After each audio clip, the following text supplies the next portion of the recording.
भएपछि त्यो 65 वर्षको उमेरको उमेर त्यो बिमाले काम गर्छ त्यो ब्याज आउँछ त्यसको ब्याज अलिक बढी आउँछ हामीले अरूको तुलनामा अहिले दिन्छ भने होइन अनि त्यो ब्याजले गर्दाखेरि चाहिँ आएको ब्याज हामीले बिमा कम्पनीलाई पठाउँछौँ तपाईँको बोट हामीसँगै बसिरहन्छ भोलि तपाईँलाई भवितव्य पऱ्यो तपाईँको अङ्गभङ्ग भयो अपाङ्ग हुनुभयो भने 50% आउँछ तपाईँलाई के पनि नभइकन कालगतिले तपाईँको दुर्घटना या कालगतिले मृत्यु भयो भने 3 लाखसम्म पैसा आउँछ केही भएन तपाईँको उमेर 65 वर्ष पुग्यो भने 8,500 रिटर्न हुन्छ त्यस्तो खालको बिमा हो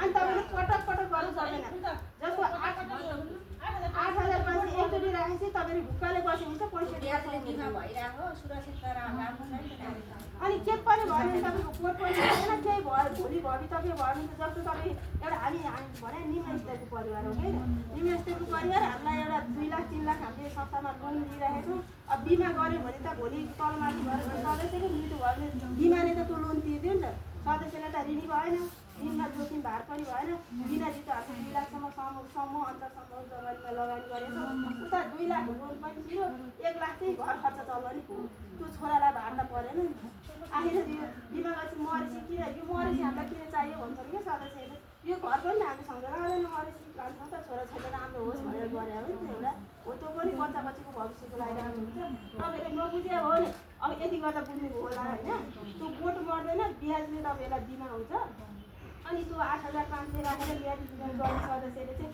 7 वर्षको पैसा पनि चलाउन पाउँछ उता ब्याज पनि सस्तो भयो उता आफ्नो जीवन पनि रक्षा भयो भोलि केही भवितव्य गर्नुभयो भने पैसा आयो अनि त्यो तपाईँहरू किन नगर्नु त आजदेखि गर्नुहुन्छ त्यो उमेर गइसकेछ कि होइन 65 वर्ष पुगेर चाहिँ त्यो गर्नु परेन हामी नै गर्दैनौँ किनभने उमेर हक बन्दिन पाउनु भएन 65 वर्ष पुगेर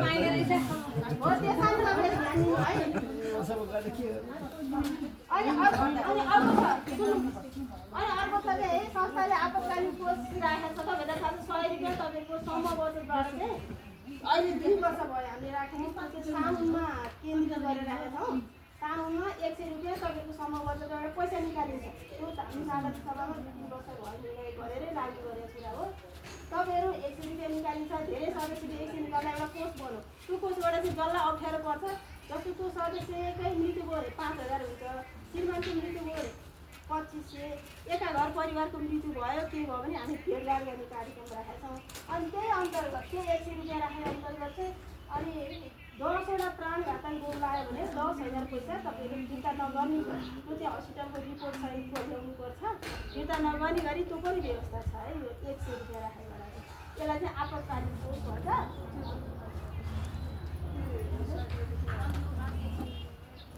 अनि यो पनि हाम्रो संस्थामा सेवामा छ है गर्दै आएको काम राम्रो काम अनि विभिन्न सहकारी निकायसँग समन्वय गरी यन्त्रीकरणको लागि पनि हामीले पहल गरिरहेको छौँ पोहोरको वर्ष पहल गरेर विचारै टाँसिरहेको छ होइन तपाईँले कतिको फेसबुकलाई पेजलाई लाइक गर्नुभएको छ छैन यो अहिले हामीले अन्तर्सम्म गठन गर्ने कुरा सुनिराखिरहेको छौँ जे कुराहरू सुनिराख्छौँ त्यसमा तपाईँहरू एकजना सम्झनाले तपाईँहरू प्रोग्राम फेसबुक हेर्ने बानी गर्नुहोस् त्यसपछि एउटाले खबर 3जनालाई 4जनाले पुर्याउने माध्यम गर्नु त्यसपछि यति अब सानो टोल छ खबर त जति पनि पुगिहाल्छ अनि त्यो चाहिँ एन्ट्रीकरणको लागि हामीले सूचना राखेको हुन्छ सूचना राखेपछि तपाईँलाई के चाहिँ एन्ट्रीकरण आवश्यक छ तपाईँले त्यो सूचनामा आधारित भएर संस्थामा आएर आफ्नो डकुमेन्ट के मागेको छ तपाईँले मागेका डकुमेन्टहरू दिएर चाहिँ एउटा फर्म भर्नु त्यो फर्म भरे अनुसार हामीले पनि यो वर्ष पनि 54वटा पेस गरेका छौँ कृषि सुपर जोनमा अब यो जेएनजी आन्दोलनले त्यसलाई असर पारेन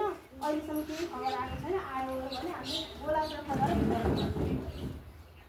अनि अर्को त संस्थाले गर्दै आएको सिएरको बोनस चाहिँ 12% छ है अन्तर्गत 1% 2% के भनिरहेको छ तपाईँहरू कतिवटा संस्थामा आबद्ध हुनुहुन्छ के आइछ तपाईँहरूले खोजी गरेका छन् छैन आज सिएर कति दिनेछ यो सिएरको बोनस कति आयो भनेर हामी मिटिङमा छौँ कर्तव्य पनि कुरा हो एक काली बसी थियो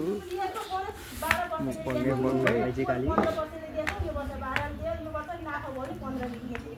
नाफा गराउने जिम्मा चाहिँ सबै सदस्यहरूको पर्छ नियमित बचत गर्ने नियमित ब्याज र किस्ता तिर्नु भने संस्था आफ्नै नाफामा जान्छ कसैले केही गर्नुपर्छ सदस्यकै आर्थिक कुरा हो अनि अर्को चाहिँ सानो किसान बैङ्कको सहयोगमा विभिन्न व्यवसाय गर्ने सदस्यहरूलाई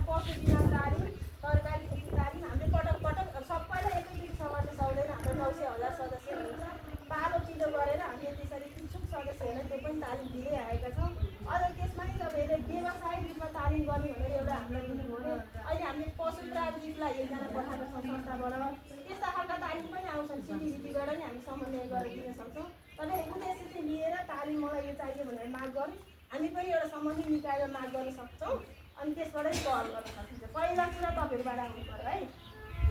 र यी भयो हामीले संस्थाले गर्दै आएका अरू पनि छन्। अब सबै कुरा यहाँ त्यो घन्टाको बिच हामीले भनेर पनि सक्दैनौँ।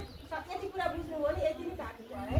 अनि अर्को छ संस्थाका आगामी लक्ष्यहरू के के छन् त? यति त हामीले गरिसकेका काम भयो होइन। अब लक्ष्य चाहिँ के यो चाहिँ भोलि हुने कुरा।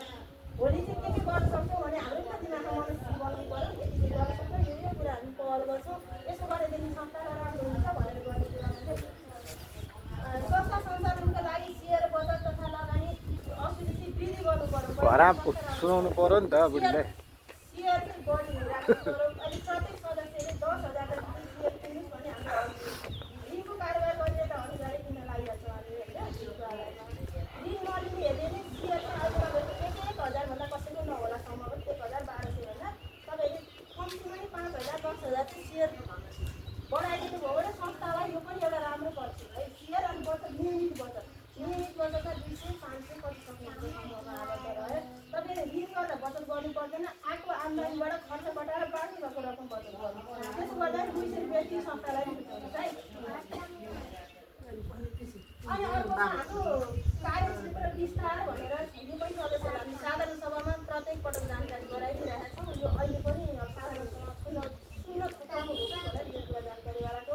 उम्रचल्ने गाविस भन्नु मात्रै कार्यक्षेत्र अहिले चाहिँ अब यो बनेपा नगरपालिका भनेपछि 2 र 3 लाई नै सहयोगी उद्देश्यले हामी विनिमयमा संशोधन गर्ने तरिकाले कार्यक्षेत्र विस्तारमा नै गर्न लगिरहेका छौँ है।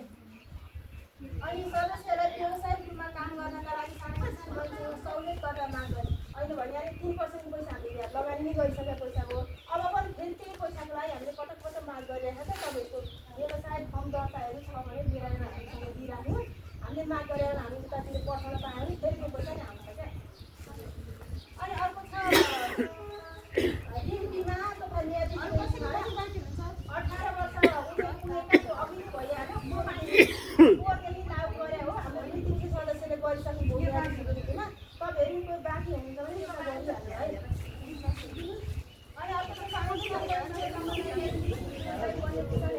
सिमुलक तालिम हामीले अब पनि पहल गरिरहनु हो। तपाईँको अपेक्षा के छ भने हामी पहिला परीक्षण गर्छौँ। जस्तै उहाँलाई छ बिल्डिङ पालन गर्नु होला, ब्युटिसियनको तालिम चाहियो 6 महिना बसेको भने त्यसै हामीले सिक्युरिटीसँग सम्बन्ध गर्न सक्छौँ। तपाईँहरू गर्छु म भोलि व्यवसाय गर्छु भनेर पहल गरेर एउटा माग चाहिँ भन्नु।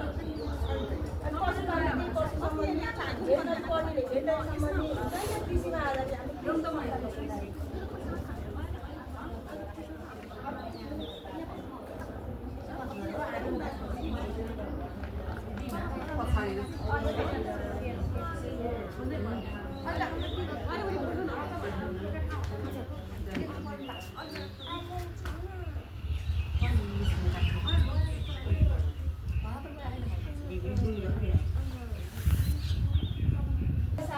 यो वर्ष मात्र आज गरेर सक्ने होइन कि हामी वर्षको एकचोटि तपाईँहरू सदस्यका गुनासो नि सुन्ने टिपेर लाने। अब हामी यहाँ आएर तपाईँको के छ भने गुनासो कसरी थाहा पाउनु? यहाँ आउनु तपाईँको गुनासो के तपाईँको लक्ष्य के छ मिटिङमा छलफल गरी अनि त्यहाँबाट सम्बन्धित निकायमा लाने गरिरहेका छौँ। अरू पनि गर्छौँ है। अनि अर्को एउटा छ बाली बिमा पनि गर्ने प्रयास गरिरहेका छौँ। सानो किसान बैनीसँग समन्वय गरेर हामीले पशु बिमा पनि गऱ्यौँ। अब हाम्रो सदस्यको बिमा न्यायाधीशको बिमा पनि गऱ्यौँ। अब हामी सदस्यले लगाएका खेतीबाली पनि बिमा गर्ने प्रयास गरिरहेका छौँ है। त्यो भने अहिले यत्रो हुँदीबाट सांस यत्रो चढेर लगानी गरिरहेका छौँ। अनि असिना आउँछ। अहिले हामीलाई कति खुसी छ भने आलु नखानेसम्म त्यो आलुलाई असिना तिहाएर सफा गर्छ हो। भन्ने उद्देश्यले बाली बिमाको लागि सानो किसान बैनीसँग चाहिँ समन्वय गरिरहेका छौँ है। अब त्यो लागु नभइकन तपाईँलाई ल्याएर जग्गा गर्ने कुरा भएन होइन। अब गर्ने पहल त हामीले पनि गरिरहेका छौँ। बाली बिमाको पनि बिमा भयो भने त्यो पनि सदस्य फिर्ता हुन्छ। अब गाई बस्तु पाल्नेले त्यसमा बिमा गरेछ। अब तपाईँको ज्यानकै पनि बिमा भयो न्यायाधीश तपाईँ आफू अब तपाईँको लगाएका बाली गोठी बिक्रीदेखि बाली पनि हामीले सुरक्षित गरिदिनु तपाईँहरू फिर्ता हुनु हो नि त। लगानी संस्थाले गर्छ। अनि बाली गर्छ त्यो पनि बिमा गर्छ। पशुमा लगानी गर्छ त्यो पनि बिमा गरेछ। तपाईँको आफै न्यायको पनि बिमा गरेछ भने संस्थाले काम गर्नु पर्ने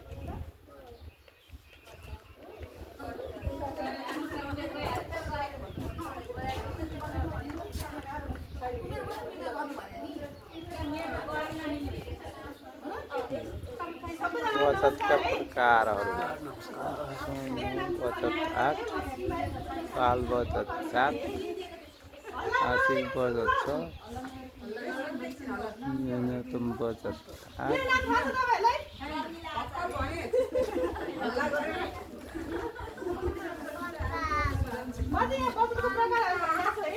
हाम्रो समूहमा हामीले यहाँ समूहमा आएर कुन कुन बचत गर्छ तपाईँलाई थाहा छ? के लेखा छ?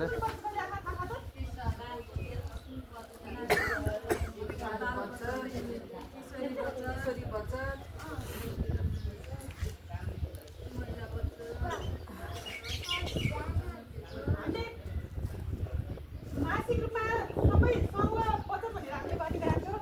समूहमा आउने पैसा तपाईँलाई याद छ कि छैन? अहिले चाहिँ व्यक्तिगत रूपमा लिएर आउनु थालिसक्नुभयो धेरैजनाले। आफूले आफै ल्याएर दिसे राख्नुहुन्छ। त्यसलाई चाहिँ हामी समूह बचत भन्छौँ। समूह बचतमा चाहिँ हामीले कति ब्याज दर तपाईँलाई थाहा छ त? ब्याज दर हामी समूह बचतमा घटाएका छौँ भने हामीले 10% ब्याज दर अहिले 8% गर्दा अनि बाल बचत भनेर हामीले बाल बचत राख्नु गएको है। बाल बचतको ब्याज दर 7% छ। पहिला हामीले 10% दिएको थियौँ। 11 पहिला 12बाट सुरु गरेको हुँदै जाँदा अब अहिले 7मा पुऱ्यायो। अनि मासिक बचत भनेर हामीहरूले समूह बचतभन्दा बाहेक पनि आफूसँग पैसा छ भने मासिक बचत राख्नु पर्नुहुन्छ है। यसमा चाहिँ हामीले 6% ब्याज दर दिएको थियौँ। पहिला चाहिँ हामीले यसमा पनि 10 दिएको थियौँ। यो चाहिँ 1 गतेबाट मात्रै घटाएको है। पढ्नु थाल्छ रहेछ मिस। अनि आवधिक बचत भनेर हामीले तपाईँहरू सबैको बचत जोसँग आफूको पैसा हुँदाखेरि 50,000 भन्दा माथिको पैसा राख्छौँ हामीले। त्यसमा चाहिँ हामीले 10% 11% दिएर चलाएका थियौँ है 1 वर्षसम्मको लागि। अहिले चाहिँ हामीले 2 वर्षसम्मको लागि चलाउँछौँ। 2 वर्ष एकचोटि गरेर 50,000 राख्नु भने 2 वर्षसम्म निकाल्न मिल्दैन। 2 वर्षमा हामीले ब्याज हालेर पठाउँछौँ। त्यसमा चाहिँ पहिला हामीले 10-11% दिएको थियौँ। अहिले यसमा घटाएर 8% गरेका छौँ है। सबै घटेको छ। अनि यो म्याजिक जीवन बिमामा हामीले 9% दिएका छौँ। यसको ब्याज दर चाहिँ हामीले बिमा कम्पनीलाई पठाउने है। तपाईँहरूले 8,500 हाम्रो समूहमा लगेर राख्नुहुन्छ है। बचतमा राख्ने हो यो 8,500। तपाईँहरूको 8,500 बचतमा राखेपछि त्यसबाट आएको ब्याजमा चाहिँ हामीले बिमा कम्पनीलाई पठाउने हो। तपाईँहरूले सबैले अनिवार्य रूपमा गर्नुहोस् यो बिमा। जस्तै दिनको 2 रुपियाँभन्दा बढी तपाईँहरूलाई पर्दैन यसमा। यसले 2 रुपियाँले तपाईँहरूको जोखिम मूल्य हो क्या। आफूलाई कति बेला के हुन्छ थाहा छैन। कुनै पनि सदस्यलाई केही भएको अवस्थामा तपाईँलाई 3 लाखसम्म चाहिँ आउँछ। हामी यो सबैले हाल्ने गरेका छौँ। हजुरहरूले पनि गरौँ। अनि यो किशोर किशोरी बचत चाहिँ जसको 16 वर्ष उमेर पुगिसकेको छ उहाँहरूलाई हामीले किशोरी बचतमा लगाइसकेका छौँ। यसमा चाहिँ हामीले ब्याज दर 6% गरेका छौँ। अनि ग्राहक सुरक्षा कोष भनेर चाहिँ हामीहरूले ऋण हजुरलाई ऋण दिने बेलामा राखेको पैसा हो है। जसले हजुरहरू 5% को दरले जस्तै 1 लाख लिनुहुन्छ भने त्यसको 5% 5,000 चाहिँ हामीले तपाईँहरूको बचतमा राखिदिन्छौँ। यसमा चाहिँ हामीले हजुरहरूको 5% 5,000 राखेको छ भने पनि हामीले 6% को ब्याज दर पहिला हामीले 10 दिएको थियौँ यसमा पनि अहिले चाहिँ घटाएर 6% गरेको छौँ। यो ब्याज दिएरै राखेको पैसा हो। तपाईँहरूलाई कहिलेकाहीँ अब आज चाहिँ मसँग भएन या पुगेन भन्दाखेरि त्यहाँबाट काट्नु गरिराखेको छ है। अनि अन्तर समूह बचत भनेर समूहहरूको यहीँबाट पनि एक एकजना राखेका छौँ नि हामीले। हो यसमा चाहिँ 6% गरेका छौँ। अनि कर्जाको कुराहरू हामीलाई थाहा नै छ है। हाम्रोमा एउटा चाहिँ हामीले राखिराखेको बचतबाट आन्तरिक ऋण भनेर 12% गरेका छौँ। पहिला 14 मा गरेका थियौँ। अहिले घटाएर 12 गरेका छौँ है। अनि बाह्य ऋण भनेको चाहिँ हामीले बैङ्कबाट लिएको हो। साना किसान बैङ्कबाट ल्याएको। यो चाहिँ हामीले पशुपालन 7% दिएका छौँ। अहिले नि मैले आफ्नो जसले जीवन म्यादी बिमा गर्नुभएको छ उहाँहरूलाई मात्रै हामीले अनिवार्य रूपमा दिएका छौँ है। यो हजुरहरू सबैले त्यही भएर गरौँ भनेर। अनि यो तरकारी कुरा पनि 7% लिएर आएको छ। खुल्ला तरकारीमा पनि 7% लिएर आएको छ। आजभोलि आइरहेको छ है। हजुरहरू कसलाई चाहिँदा भन्नु पाइयो, ल्याउन पाइयो, चलाउन पाइयो। अनि उत्पादन लिएर आएको थियो। यसमा चाहिँ अब हजुरहरूको त राम्रो छ। कतिपयले चाहिँ अलिकति बेमानी भएर यो पैसा रिटर्न नगरेको ब्याज रिटर्न नआएको हुनाले हामीलाई पनि बैङ्कबाट रोकिएको छ।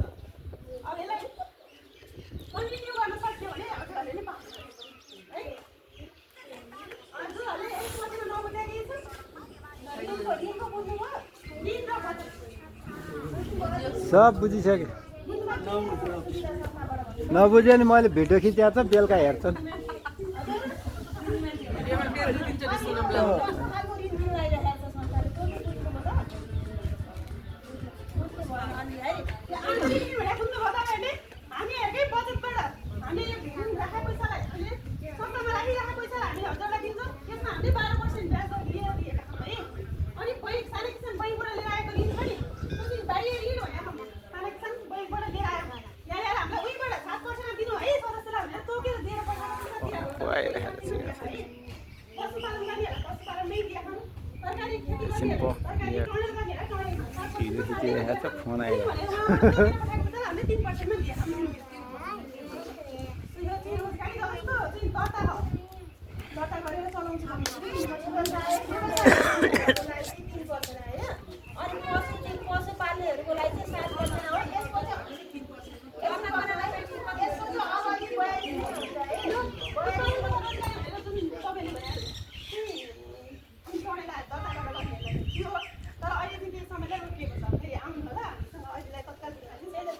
उत्पादन रोजगारी चाहिँ टडेलवाला त छ।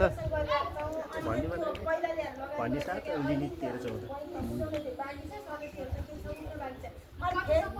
सदस्यले लोगो तिन बेला बिहान पैसा दिने बेला 13%।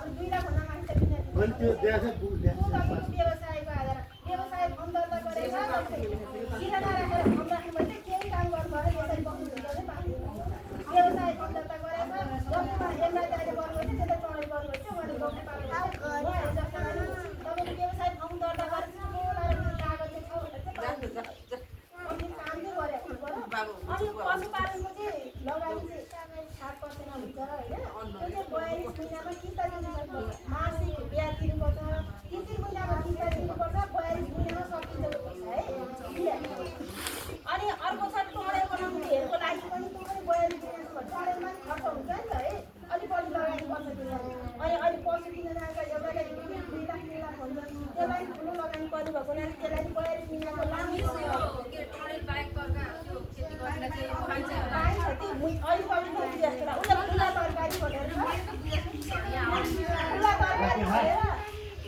आलु काउली यस्ता बाहिर लगाउनु हो त्यसको लागि हामीले लगानी गरेर त्यसको अगाडि 15 महिनामा पाउँछ। 15 महिनामा तपाईँले 6% तिरिसक्नुपर्छ। त्यसमा तपाईँले 1 महिना ब्याज दिनुभयो भने 7% र 13%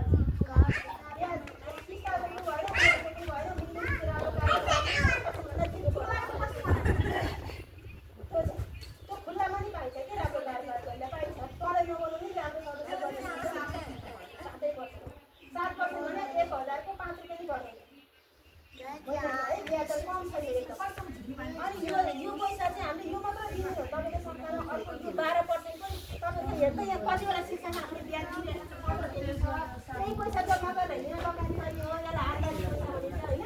अनि यो पैसा मात्रै लगानी गर्दा नि यो मिसाएर गर्छौँ। तपाईँले 1 लाख पैसा माग्नुभयो भने 50,000 संस्थाको हामीलाई 12% दिनुपर्छ। अनि 50,000 अनि ब्याज चाहिँ कुनै पनि लगाउन पाइँदैन। त्यहाँ कहिल्यै आउनुहुन्छ तपाईँ उहाँ जानु परेको छैन होइन।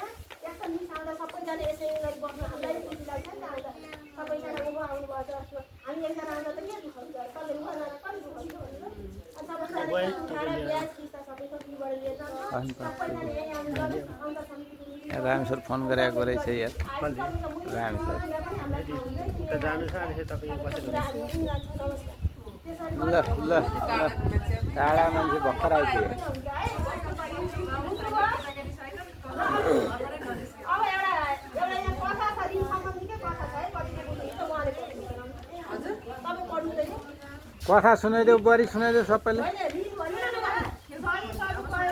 ऋण होइन, ऋण एउटा होइन एउटा सही सजिलो थियो नि। यसको आशा यतिखेर छ ऋणको महत्त्व अलि ध्यान दिनुहोस्।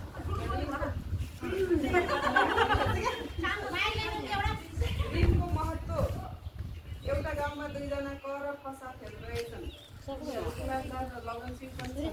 दुवैजनाले मासिक म हिँडेँ अब दुवैले बाख्रा पाल्ने इच्छा एउटा माउ बाख्रा यता बस्नु उता गएर कले आफ्नो बसत उता बस्नु भने उता बस्नु ठाउँ छ कि। अनि खले अहिले नै ऋण लिएर बाख्रा पाल्ने योजना बनायो। यस अवस्थामा कले 12 महिनापछि बाख्रा खरिद गरी पाल्न सुरु गर्दछ, तर खले अहिले नै माउ बाख्रा एकवटा पाठासहित खरिद गरी ल्याई पाल्न सुरु गर्यो र मासिक किस्ता रु 1000 पनि तिर्दै गयो। 12 महिनापछि उसको ऋण चुक्ता हुन्छ भने माउ बाख्रा सहित एकवटा खसी पनि हुन्छ। यसरी माउ बाख्रा रु 12,000 र एकवटा खसीको मूल्य सर्दा 9 महिनापछि 10,000 गरी जम्मा 12,000 को ख व्यक्ति मालिक हुन्छ भने क व्यक्ति 12 महिनापछि रु 12,000 को मालिक हुन्छ। तसर्थ ऋण लिई सोको सही प्रयोग गरेर उद्यम गर्ने व्यक्ति छिटो मालिक बनी सम्पन्नताको बाटोतर्फ अगाडि बढ्दै देखिन्छ। ऋणलाई सही काम गर्नु भने ऋण लिन डराउनु परेन है। अब यो पर खमा दुईवटा उदाहरण दिएको तपाईँलाई खासै ऋण आज भने